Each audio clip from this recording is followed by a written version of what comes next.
அனைவருக்கும் வணக்கம். இந்த காணொளி காட்சியின் வாயிலாக ஹைக்கூ கவிதைகளை பற்றிய ஒரு சில செய்திகளை காண இருக்கிறோம். மாணவர்களே, உங்கள் முன் முனைவர் ச. ஆனந்தி, உதவி பேராசிரியர், தமிழ்துறை, நிர்மலா மகளிர் கல்லூரி, கோயம்புத்தூர். ஹைக்கூ கவிதை பற்றிய முன்னுரை. தமிழில் புதுக்கவிதை அலையை தொடர்ந்து ஹைக்கூ என்ற ஜப்பானிய குறும்பா வடிவம் செல்வாக்கு பெற்று வருகிறது.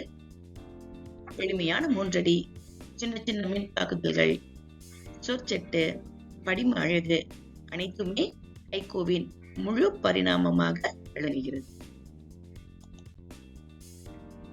ஹைக்கூ வரையறை: சீராக, எளிமையாக, சரளமாக கவிதை புனையும் கலையின் வெற்றி ஹைக்கூ. ஹைக்கூ என்பது கவிதை அன்று, இலக்கியமும் அன்று. உலக கவிதை வடிவங்களில் எனக்கு மிகவும் பிடித்தது ஹைக்கூ தான் என்று அப்துல் ரஹ்மான் அவர்கள் எடுத்துரைக்கிறார்.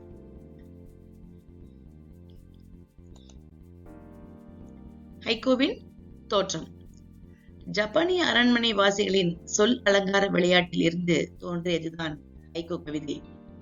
விடுகதை போலவும் வினாவிடை போலவும் ஹைக்கூ கவிதைகள் முதலில் தோன்றின. பாஷோ, புசான், இஸ்ஸா ஆகியோரால் உயர்நிலை எய்தியது. இவர்களை ஹைக்கூவின் மூலவர்கள் என்று கூறுவார்கள். ஹைக்கூவின் இலக்கணம். ஹைக்கூ கவிதைகள் 3 அடி மட்டுமே இடம்பெறும்.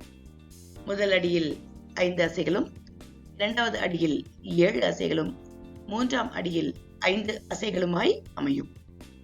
முதல் 2 அடிகளின் முத்தாய்ப்பை அமைவதுதான் 3வது அடி.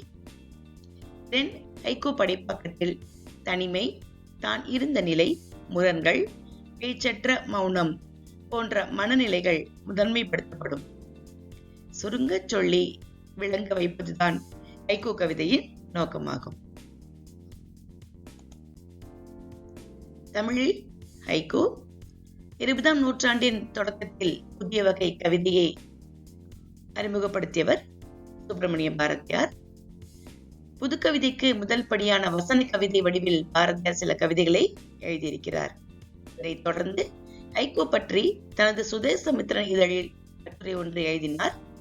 உயர்ந்த நோகுசி என்ற ஜப்பானிய இலக்கியவாதி ஹைக்கூ பற்றி கடிதம் வெளியிட்டார். அதுவே பாரதிக்கு ஹைக்கூ பற்றி எழுத தூண்டுகோலாய் இருந்தது. தமிழில் ஹைக்கூ கவிஞர்கள். கவிஞர் அப்துல் ரஹ்மான் அவர்கள் பால்வீதி என்னும் கவிதை தொகுப்பில் அவருடைய ஹைக்கூ கவிதை ஒன்று. முட்டை கொண்டு திட்டை ஏறும் எறும்புகள் அவன் எழுத்துக்கள். அதாவது முதல் 2 அடியில் இருக்கக்கூடிய அந்த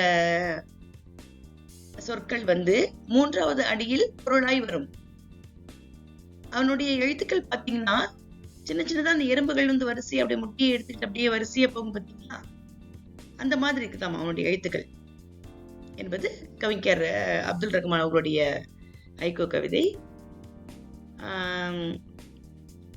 அவர் மட்டும் கிடையாது, அமுதபாரதி, அறிவுமதி, நீலமணி, வைத்திலிங்கம், பழனியூரன், கலாப்பிரியா இவங்க எல்லாமே ஹைக்கூ கவிஞர்கள். ஈரோடு தமிழன்பன், மின்னூர் சீனிவாசன், பத்மநாபன் இவங்க எல்லாருமே ஹைக்கூ கவிதையில் தங்கள் முத்திரையை பதித்தவர்கள். இவங்கள மிகச்சிறந்த பெரிய கவிஞர்கள். புது கவிதை எழுதுவதிலும் வல்லவர்கள், ஹைக்கூ கவிதையிலும் தங்கள் முத்திரையை பதித்திருக்கின்றார்கள். பத்மநாபன் அவர்களுடைய சிறகுகளின் சுவடுகளும், கோ. வசந்தகுமார் அவர்களின் சொந்த தேசத்து அகதிகளும் சிறந்த ஹைக்கூ கவிதைகள்.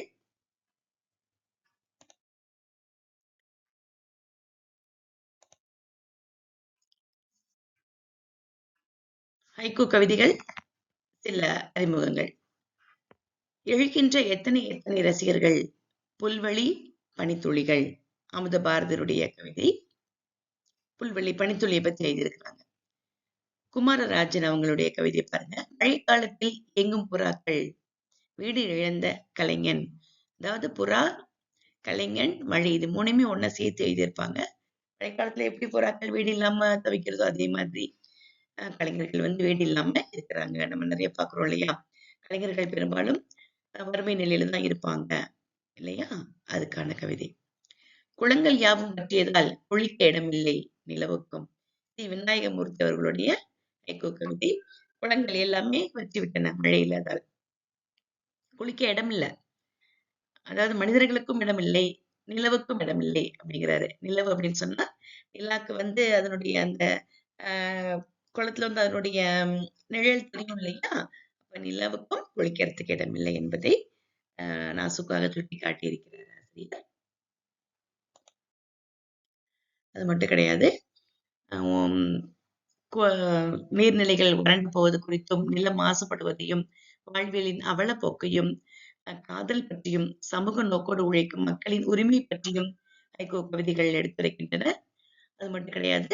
மதுபானங்கள் விற்கப்படக்கூடிய அந்த சூழ்நிலையும், இளைய சமுதாயம் அதனால் சீரழிந்து வருவதையும் ஹைக்கூ கவிதைகள் சுட்டிக்காட்டுகின்றன. தாயை பிரிந்த குழந்தை ஆளும் அவல நிலை, நாட்டில் நடக்கும் முரண்கள், கொள்ளையடிப்பவர்கள், இவை அனைத்தையும் ஹைக்கூ கவிதை வாயிலாக எடுத்துரைக்கிறார்கள் ஆசிரியர்கள். அப்புறம் வறுமை கொடுமை, உழைப்பிற்கேற்ற ஊதியம் கிடைக்காதது, அதாவது தான் கந்தலாடி ஓடித்திருந்தாலும் பிறருக்கு பட்டாடை நெய்து கொடுக்கும் நெசவாளர்களின் வாழ்க்கை துறையை பற்றியும் ஹைக்கூ கவிதை எடுத்துரைக்கிறது.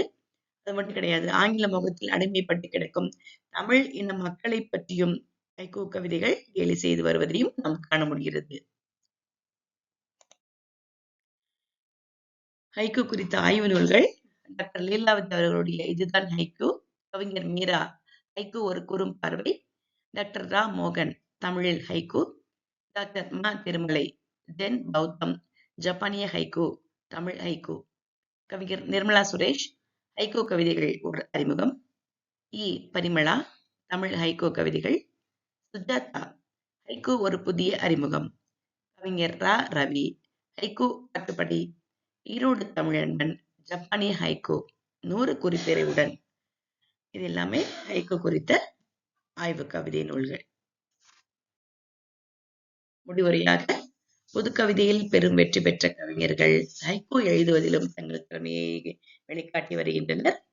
ஹைக்கூ கவிதைகள் சற்று சிந்தித்து புரிந்து ரசிக்கக்கூடவே, எனினும் ஹைக்கூ கவிதைகள் தேன் துளி போல சிந்தனைக்கு விருந்து பயக்கிறது என்பதில் ஐயமில்லை என்னும் செய்தியோடு உங்கள் முன் விடைபெறுவது ஆனந்தி. நன்றி, வணக்கம்.